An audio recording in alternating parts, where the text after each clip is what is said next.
Okay, so now we are going to talk about subdivision surface. So I have this cube over here. Then press ND on your keyboard to make sure that your edges are enabled. Now I'll press C to convert this object into editable like that. And now I'll bring my subdivision surface. To do that, all you need to do, simply click over here and you will get this subdivision surface. You can simply press on it, so you will get this subdivision surface, and you can select this and you can move inside this subdivision surface, so we will get something like this. Now what it exactly does over here, it will create subdivisions for your object. For example, let's we have this cube over here. If you see, it's proper cube. If you bring this cube inside this subdivision surface, now what it did over here, that it's they are just adding extra subdivisions to your object. For example, if you go over here in subdivision surface, you will get this object properties like type, subdivision editors, and subdivisions in renderer. In subdivision in editor, right now the reading is 2.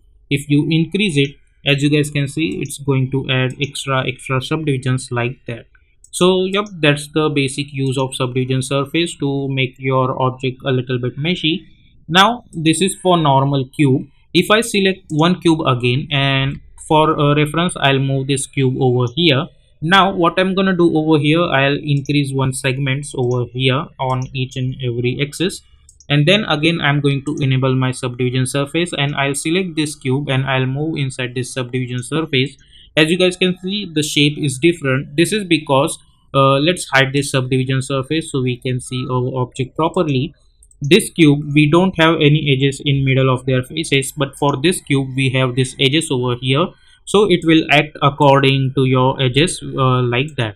Now for example, if I create this cube again and if I move this over here and if I press C on my keyboard to make this object editable, then I'm going to choose my edges and I'll hit Ctrl A to select all of these edges, then right click and choose bevel.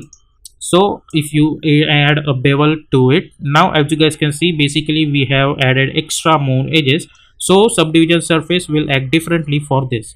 Now if you add subdivision surface and if you move this cube inside this subdivision surface, the results are gonna be different like that.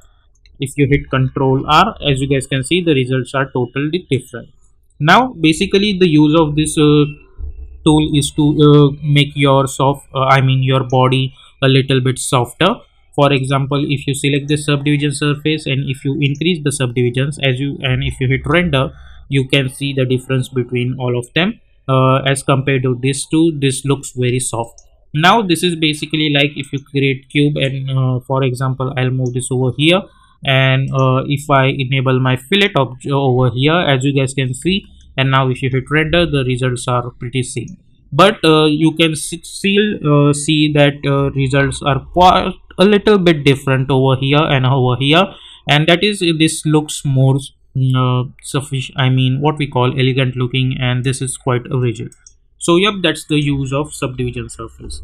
And there are two ways to apply this subdivision surface to any object. For example, you can create any object and all you need to do, simply create and move inside this, or there is another way to do that. Simply select this, hold alt on your keyboard and apply this subdivision surface like that.